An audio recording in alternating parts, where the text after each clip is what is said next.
Hey, good people, how you doing? Welcome back to 254 Rugby. Well, it's been a minute. I can't remember the last time we were here, probably during the National Seventh Circuit.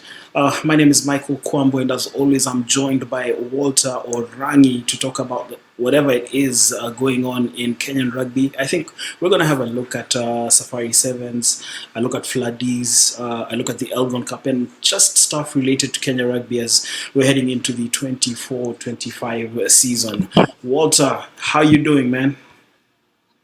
Uh, I, Michael, I'm all right. How are you? Well, I'm good. I'm good. It's been a minute. Just been caught up with a lot of stuff on the other side, just like personal and professional stuff.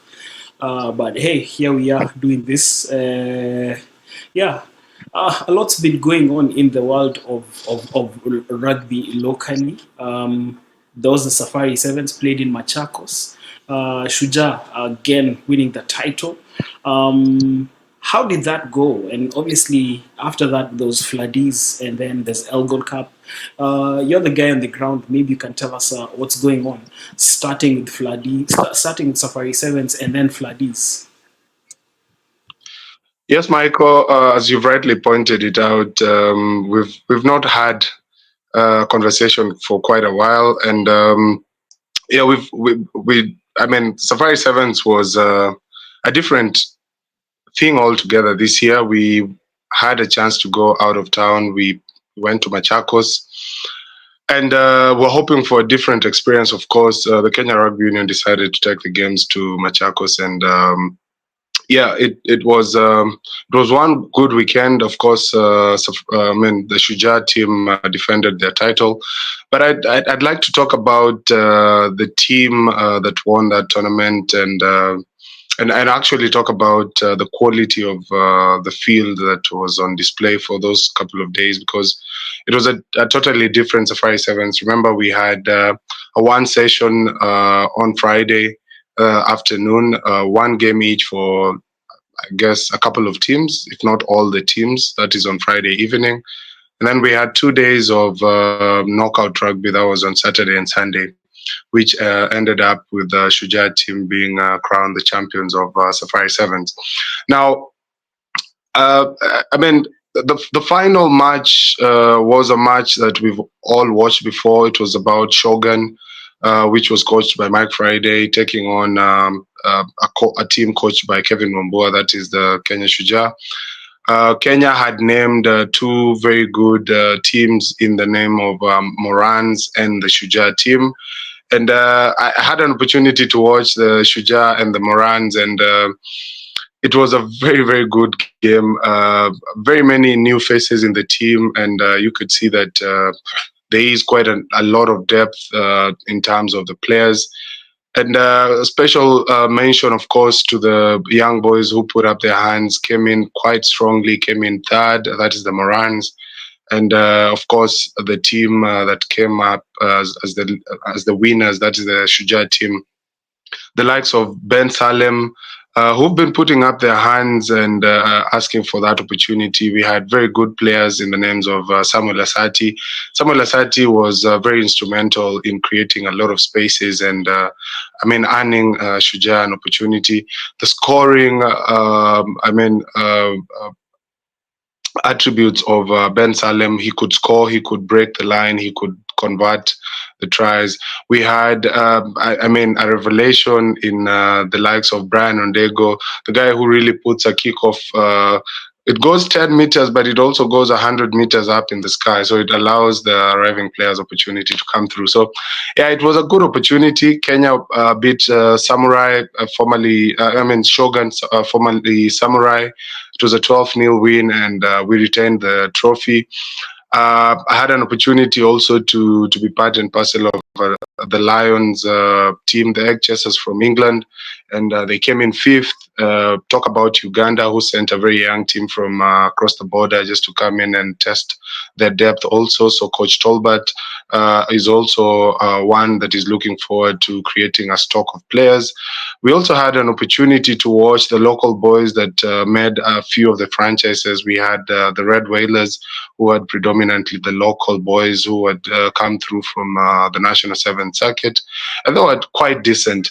We also had an opportunity to watch a team from Qatar. Qatar also trying to build their rugby sevens. Profile. So they had quite a number of players coming through. They had a few Kenyans on their team, so it was an opportunity for the boys and largely a lot of Kenyan boys to put up their hands for national team selection. Now that is the player perspective. Now the fan perspective, I thought maybe the marketing would have been made better in terms of marketing. The event, the crowds were not as would have expected because looking at the numbers, Michael, as comparing that to what would have had in Nairobi, the numbers were not up to what you'd have expected the Safari Sevens to look like. So yeah, that is really my sneak preview of what really happened in Machakos. Walter, I think you've gone soft, especially when you talk about the marketing and the numbers. Me, I think I'll call it for what it was. I think let's address that elephant in the room. The event was poorly marketed. The numbers were appalling. The decision to take the event to Machakos, neither here nor there, because I think with good marketing, you should be able to take that event anywhere, even to Kapsengere. At the border of Nyangori and Nandi County and Vihiga. The whole point is that there needs to be a fuss and a buzz about Safari Sevens. There was nothing, and probably it had been noticed when the announcement was made in April that Safari Sevens is going to take place on these dates in October. But if you notice that announcement when it was made, it was just an announcement without a venue. And then also like information about ticketing and teams, again, we're competing with other entities for space. There was a time when Safari Sevens was the premier social event in Nairobi. Forget even the premier Sevens tournament in Africa. To an extent where things like Concourse de Elegance would have to write at the beginning of the year to say, hey, us guys are planning to have the event on this date. When are you guys having yours? Can you tell us the announcement? Because they are thriving off the crowd. So to see it go down to those levels, I think it's something that must be addressed. I'm sure Robin Cahill is turning in his grave.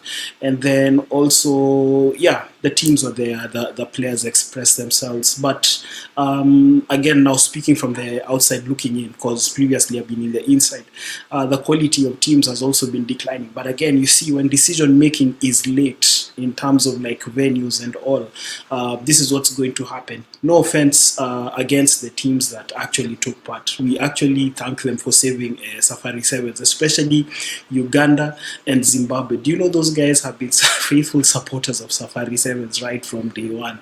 And kudos to them. They keep coming, even if it's with younger squads. But now, what are the event organizers doing in terms of ensuring that there should be quality participation? For example, we're still falling all over ourselves with all expenses paid, facilitation for the teams. How about introducing things like prize money, an incentive for teams to come? How about, sending the invites, setting the dates so much earlier, like even, see, the tournament ended 2 weeks ago. Why don't you have like next year's dates already out, the venue out, and then start selling your tickets in blocks, like early bird tickets, and then as you go there, so you build that form, or you build that momentum, and then also you have it being a conversation on the lips of rugby buffs and even people who like the social space. I say that because of observing things like Emirates, Dubai Sevens, Hong Kong Sevens. There's always a conversation about that. It should happen, but until the leadership at KRU recognize that, we need to have tournament bora kuliko bora tournament, man, iko kazi hapo. Those are those are my thoughts. Yes, Michael. It's. Your sentiments are right. You're very spot on the many things that you mentioned, because the question I have for myself and for the Kenya Rugby Union is it that they don't know that these events are coming, or what really happens? Because I mean, they behave as if that they've just been told a week to the event that this event is happening, and they're the sole organizers of these events, Michael. I believe it's either they do not have the ability to run such events, and here comes that suggestion. If you don't know how to do something, then you reach out to people that are able to do it. Because now, for instance, we have a Premier Sevens tournament in Africa that needs input. Michael, now let me leak a small secret to you, because in the run up towards Safari Sevens, I had Hold approached. up, hold up, hold up. You're not leaking it to me. You're leaking it to the guys watching. Yeah, in the run up to the, Safari Sevens, so because I was in charge of the Lions franchise that was coming from the UK, I had walked to one of the corporate sponsors in town and told them, "Yeah, I have a team coming, and I need you guys to take up our shirt sponsorship." You can see the timing, because we didn't know that the Lions were coming. We didn't know that I mean, a year after the event, we didn't know who the participants were. But now I had made a team come to Kenya from the UK. So I was looking for corporate sponsorship or corporate partnership. So I walk up to a sponsor and I tell the sponsor, and they tell me, "Walter, I have your sponsorship proposal here." And guess what? I have Kenya Rugby Union's sponsorship proposal here too. They've sent it 30 or 40 minutes ago, and this is an event they knew from last year they were coming to do this event. Now, I know the priority is Kenya Rugby Union because they are the larger person in the house, or they're the bigger person in the house. But how can I now then give them give them money when they don't give me value? I mean, a week to the event, even the corporates themselves are asking, what is this? Because if you're organizing for an event, approach me as early as possible, ask for my input, give me what I am supposed to get in terms of returns as a return on investment, and then I can maximize my time in between the event and the period I have given you the money to market. Because I also need to make sure that I maximize, and I tell my bosses why I need to give money to the Kenya Rugby Union. And there was no justification, and Kenya Rugby Union did not get the sponsorship, neither did my franchise get the sponsorship. So we lost out on the whole bargain. So at the end of the day, like you've said, it ended 2 weeks ago. The Kenya Rugby Union should have a specific committee set up to run events. In that, they wake up every day, they're like, "We have an event happening next year, July, next year, October.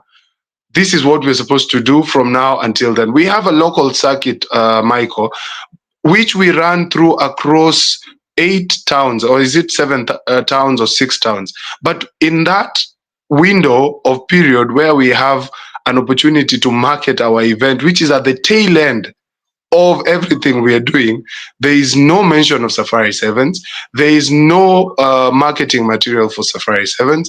We are not doing anything for Safari Sevens. So, I mean, like you've said, we are just being very soft. And the truth is, we've run down our events. We've run down Safari Sevens, and I think something just has to be done in terms of resuscitating and making sure that these events are back on their feet. I don't think there's anything else we can add. It was a total failure in terms of marketing. It was a total failure in terms of branding. It was a total failure in terms of making sure that we bring in the funds. Because, Michael, people travel to Mombasa for Driftwood Sevens. People travel to Kisumu for Dala Sevens. People travel to Nakuru for Prince Lu Sevens. You want to tell me that fans of rugby, lovers of rugby, cannot travel to Machakos to watch rugby and back in Nairobi again? It doesn't make sense. It's a no-brainer. You've not sold anything to them. You've just put up an event, and you've just opened up the gates and said, we are charging 500 shillings, we are charging 1,000 CG for VIP, and from there you've done nothing really. You don't have a media partner, you don't have a TV partner. Much as you have a live stream, you don't have a TV partner that are consistently talking about this in the local scenes. We are afraid of walking up to possible partnerships that can help us grow these products. I don't know if it's afraid, or we just don't know, or we don't care. So it's an addition of so many things that priorities, really, Michael, priorities. Then again, you've pointed it out that we need something that can help attract teams, much as we are doing all expenses paid for, and that is where the money is really going, and that is where the questions arise in terms of why, you know. If you do an incentive sort of and say, guys, we're putting in 2 million shillings as a headline, I mean, a win package for any team that is winning, or 3 million, or whatever it is that you're trying to put in, and take all that money that you're doing for expenses to the other end, where you say, now this money, I mean, you can pay for. You want to tell me Uganda can't pay for their accommodation if they want to pay for their accommodation in Nairobi? You want to tell me that the team from the UK cannot pay their accommodation? They can. Any team that you're inviting to your country, let's say you can give them sort of security and maybe a bit of transport if you are offering something, because you want to keep it very close. But from there, you can do so much with this money that you're pouring to this other side, that you're doing full time. I mean, payments for accommodation, meals, full board meals, and then at the end of the day, on pitch, there's nothing that really makes these players want to play, the quality, or even wants to attract teams to Nairobi to come and play for something. At the tail end, players want to go home and say, we won, we are carrying a check, and, it's really good for the branding of the event. So I am imploring the union. I know the people who run these games, and I'm hopeful they're going to be able to watch this show, and we'll be consistent with our message to them. Early preparations, and you have to be smart in this. If they don't watch the show, you can always give them the link to watch the show. Yes. The message must get home. It must get home. It's a pity, because Yeah. I'll tell you, having been on previous teams that organized the event, to see it now, it's sad. And then also the choice of venue, Machakos, in its current state. Wow, wow, wow. The stories abound of the dressing room, the toilet facilities. Heck, you're calling this an international event, and like I said, ilikuwa bora tournament and not tournament bora. And there's so much that we could dwell on related to Safari Sevens, but as it is, it seriously needs a reboot, not only for 2025 but going forward, because just looking at what is happening in the neighborhood, again, the advantage of now being on the outside looking in, just looking at what is happening in the neighborhood. And I talk about the neighborhood, it's the rest of Africa and Southern Africa, even our neighbors in Uganda. They're actually stepping up in terms of their organizational capacity and capability. They're actually stepping up in terms of attracting partners to work with them. Us, on the other hand, we are regressing, and we're regressing to the levels of the Omboko Milemba Cup in my constituency in Sharks. It's sad. Let's just call a spade, Walter. You're spot on, Michael. We've lowered our levels to a village tournament, and that is not acceptable. And yeah, I hope we'll pick it up on this. It's not a laugh. It's not. I know it's not a laughing matter, but I know it's not a laughing matter, but hey, we've got to talk about it. I think, whoa, we've done 20 minutes just talking about Safari Sevens. Floodies obviously picked up immediately after Safari Sevens. There were upsets on day one. We saw one U there, the guys of KU defeating KCB, kicking them out of the tournament. I know they crashed out of the tournament, but how has Floodies been so far for you? I'm sure you've just been sitting in the stands and getting to enjoy it, and therefore you've been able to be a lot more objective in between the beers. Yes, Michael. I've had an opportunity to watch Floodies. I didn't watch the opening round of games. I was busy in Machakos for the Betika Bingo Fest, who are doing a community outreach program where they're playing under 23s who are playing 10s. But then I followed up for the second weekend on the Floodies end, and I had an opportunity, of course, to watch a number of games. I watched, I think, around 4 games last weekend, and of course, I have my own thoughts on the quality of rugby. It's preseason. I thought I had a good glimpse of the boys' second time of asking. Now, speaking of the teams, now let's go down to the teams. We're talking about Black Blood, who won the first and I need to speak about that first weekend of the biggest upset of the weekend. That was KCB losing to Black Blood.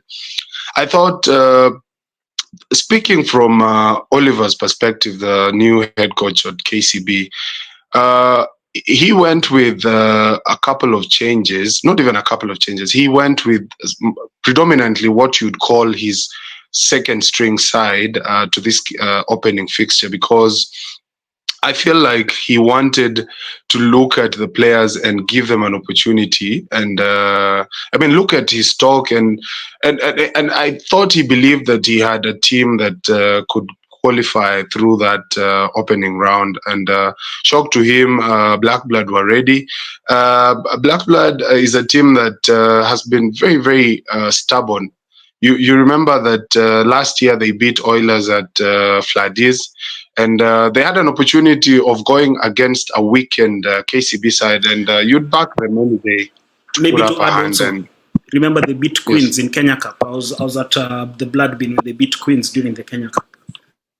yeah, they did. So they're quite a very strong side, and Coach Ben Rotich literally has one team to work with. He doesn't have the luxury that KCB has of changing a whole 12 or a whole 15 for a match day. So his first team came through, beat KCB on the opening weekend, and that was the upset of the weekend. Now there is a team called Impala. Impala.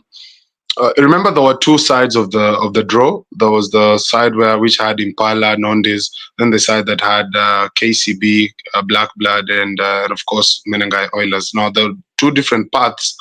Looking at the two paths, we had, I mean, Nondes are a strong, decent side, and they were coming up against Impala, playing at home, and these are two teams that really, to me, I would put Impala slightly above.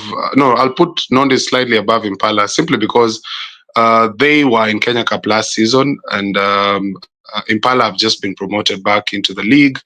And of course, they have a new coach in the name of Louis Kisia. And Louis is just trying to sharpen his charges. And you can see that there is quite a buzz at Impala. A number of players are coming back, and he's also moved with a couple of players from Strathmore Leos.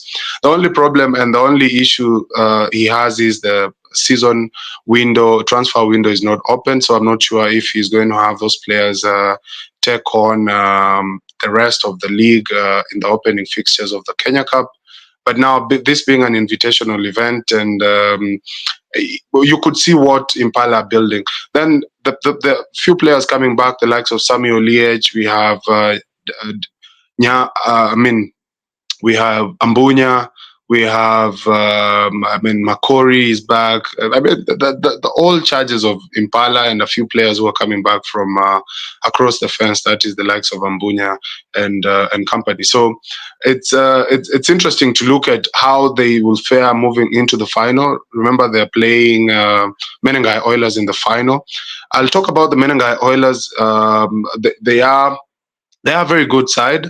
Last weekend, when they were taking on Black Blood, they started off a bit sluggishly. Consider the first points to a very spirited Black Blood side, but I mean, stuck to their game plan. I could see immediately they considered 3 points, went down the other side, scored a try, actually took 3 points and then scored a try, then came back and piled more pressure on them. Their set piece seems to be working. They could maul, they could really put Kenyatta's University Black Blood under pressure at scrum time. They could really get those advantages coming through for them. And the game was fought for around 55 to 60 minutes, and then Black Blood let way and conceded more points towards the end of the game. So you can see that Rotich and Blackblood have their work cut out, knowing that very well that they need to be physically fit enough to play a whole 80 minutes. They only played around 55 minutes. So, and being pre-season, really, it's an opportunity for the coaches to assess what they have. And the strength and conditioning coach, that is Coach Moto, has a lot of work to do in terms of preparing their team to go a whole 80. Now, that is the two sides that we're looking at in the final. That is Oilers and, of course, Impala, who beat Nondi's 9-6, a very narrow win.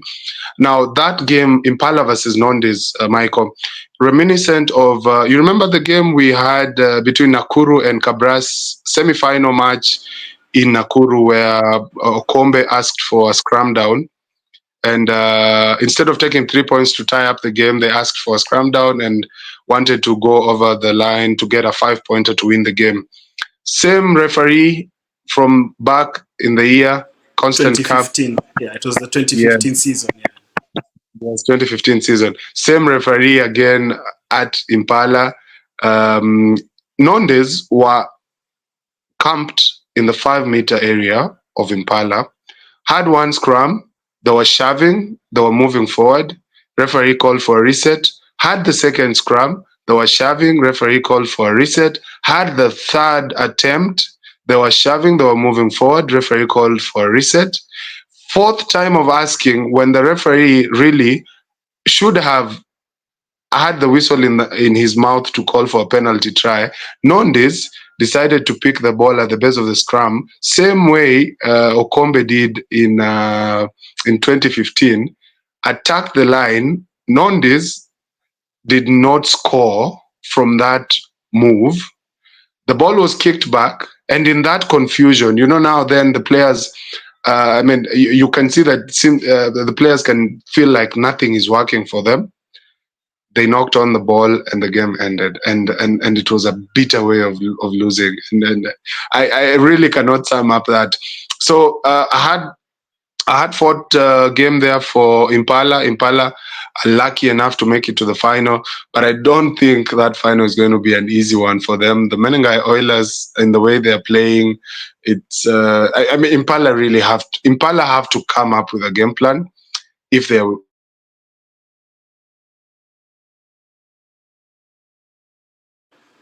Okay. Okay. They're really going to, because they don't have a scrum down. They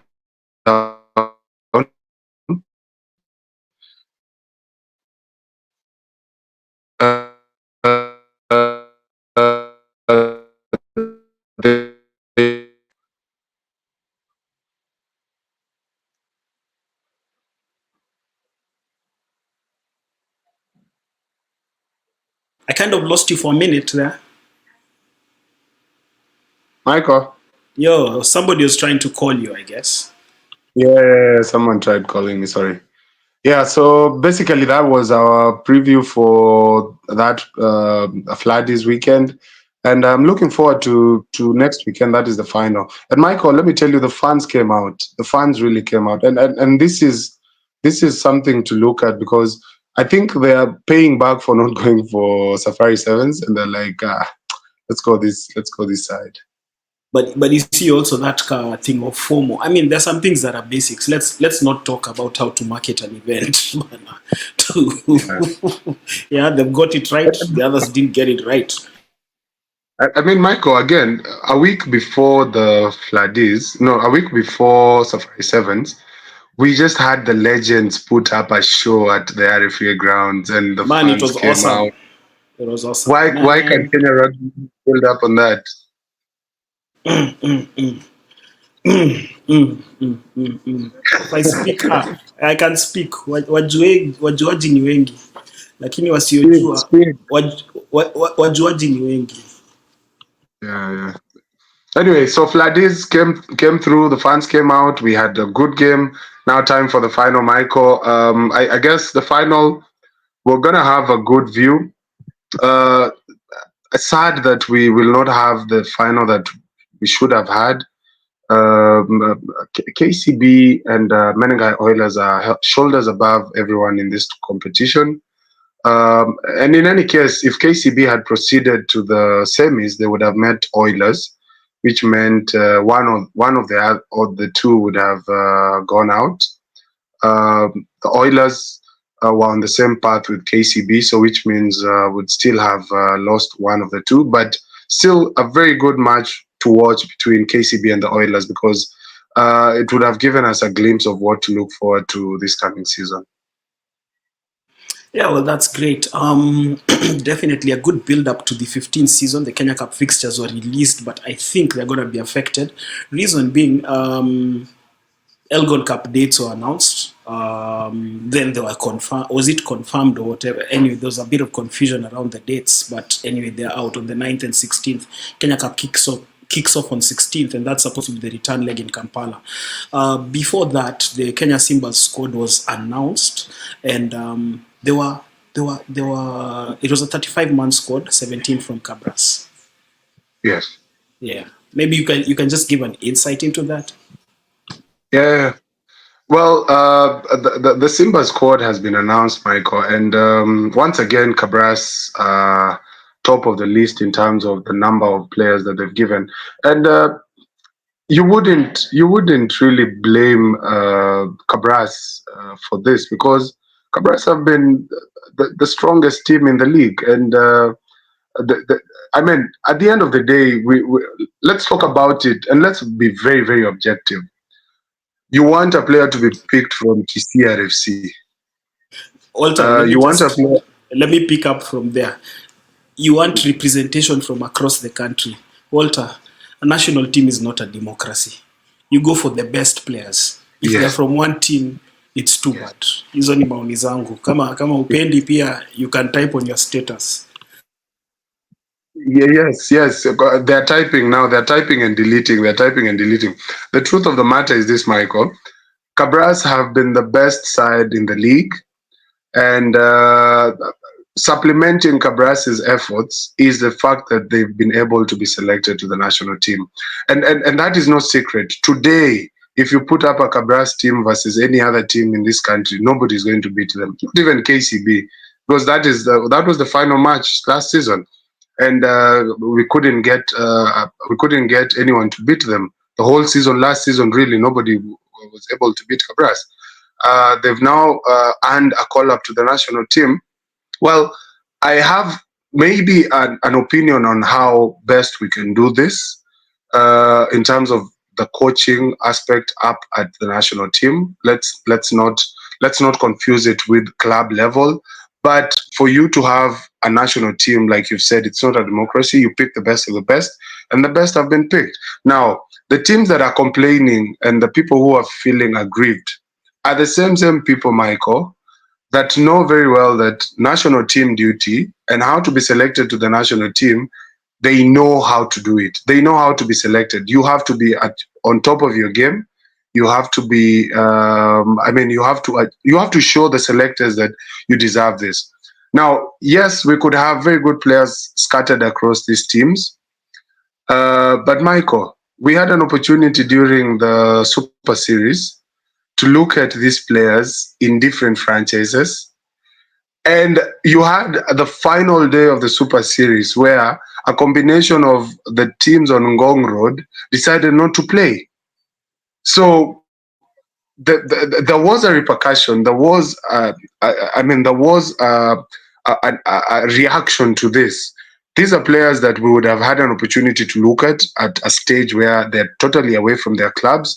But on the final day, when you're supposed to showcase your skill, you decide you're not playing. Now, where do you leave the selectors to decide from?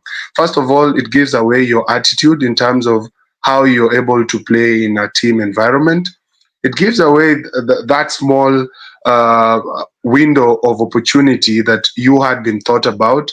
So at the end of the day, the selectors will fall back and say, let's go to that unit which clearly shows that they are able, they are disciplined enough, and they are ready to take on national team duties.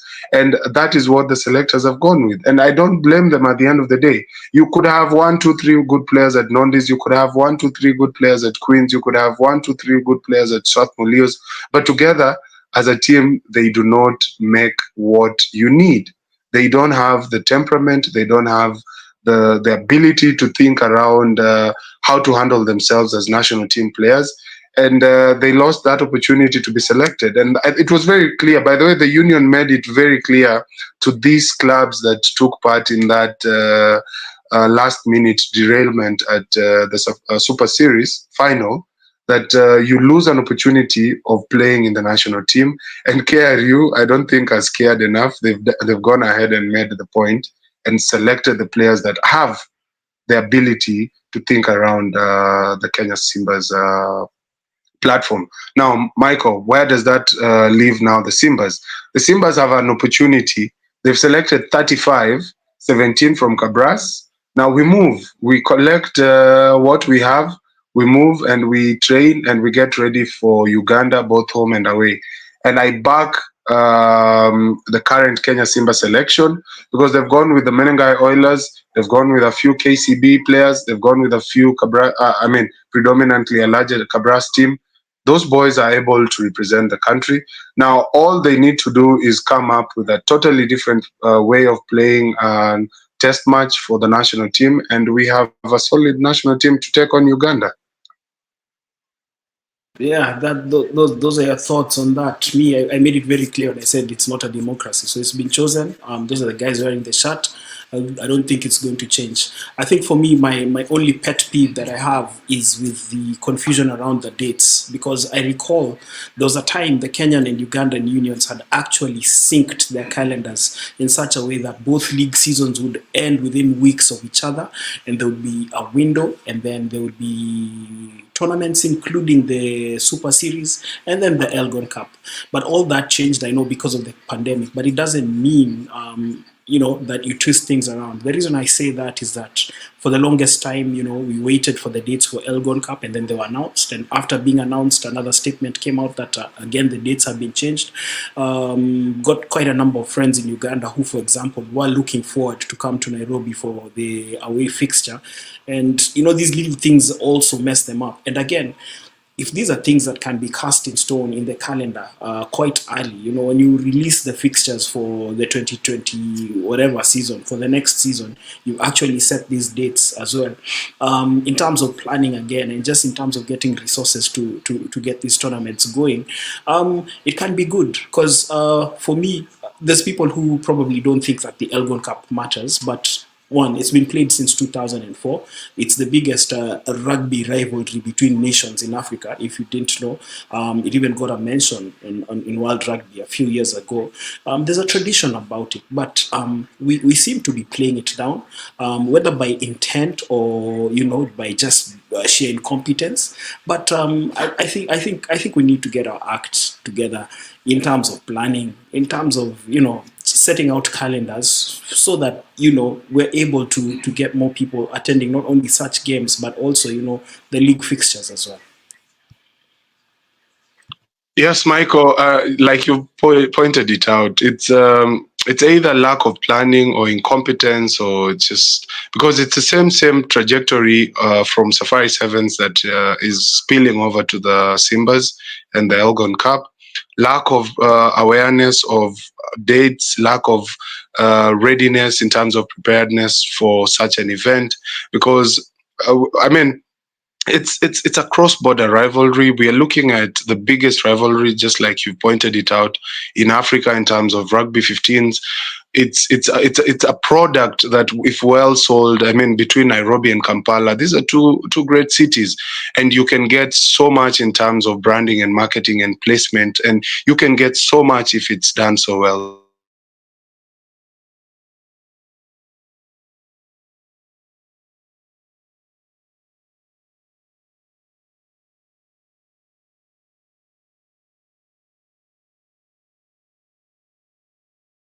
So I think the selectors have Yeah, Walter is right.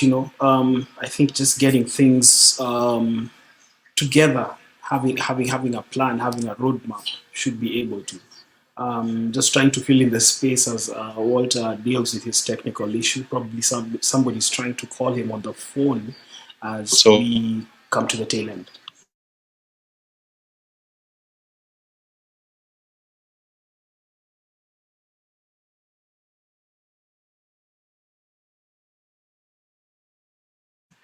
Okay, looks like we've lost Walter, but that was about it. We were talking about a number of things, including the Elgon Cup, the Safari Sevens, Impala Floodies. This has been 254 Rugby back after a bit of a break. We will be looking forward to catch up with you in other editions. But for now, I'll be signing out. And remember, you can always catch the conversation. Whoa, just as I was bidding farewell, Walter, I was actually yeah, signing out. But you can finish what you were saying, and then because we were literally at the end, and you were gone slightly too long. yeah. Yeah, I mean, it's just a lack of preparedness, a lack of awareness that the quality of products that we have and the respect that we need to offer such products. And I'm really imploring the Kenya Rugby Union to have a look at, and if they can have a specific, fully fledged group of people that are about tournaments. Just stop. Let's forget about the secretariat. The secretariat is fully fine working. You have people who are handling media for Kenya Rugby, people handling finances and all that. That's fine. But if they can have a select group of people that all they do waking up Monday to Friday is what is our calendar, where are we, who are we, what are we doing, who are we looking for, that would really help. I think we are understocked, understaffed, and we are never ready for what we have as a union. I think we just don't understand what we have in terms of our products. So I'm imploring the board of Kenya Rugby Union to think around making these events something that is sort of a serious venture. And if not, if they're not capable of doing that, it's high time they stepped aside and allowed other people to do these things. And Michael, Mm. I am besides being a pundit and all this, I also know the intrigues of how Kenya Rugby Union works and this board people, top to bottom, the chairman, to everyone who's elected on that board. And I feel that as clubs we need to put them to task. We need to really tell them that at the end of the day you're watering down what we are preparing, because we are preparing players for the national team. And if we are up top, if something is not working, the the the whole thing is getting rotten from the top. So it will now come down. You look at how degraded our leagues are. You look at how nationwide championship and Kenya Cup, the league is about to start, Michael. I mean, nothing is happening around marketing our league. The league doesn't have a sponsor. We've talked about incentives like Safari Sevens. They need an incentive. The league needs an incentive. The league needs sponsorship, and it's just so much. So if they are not ready to do that, it's time for them to pack and leave. I don't think there's anything for them to do there. Those are my last remarks. Those are fiery remarks from Walter. For me, I'd say that the clubs also play a role in choosing the leadership because they're the ones who vote. This conversation seems to be digressing, but and with all that, I probably would like to end by dedicating the song by Sauti Sol and Nyashinsky to Jiangalie, to the Kenyan rugby fraternity.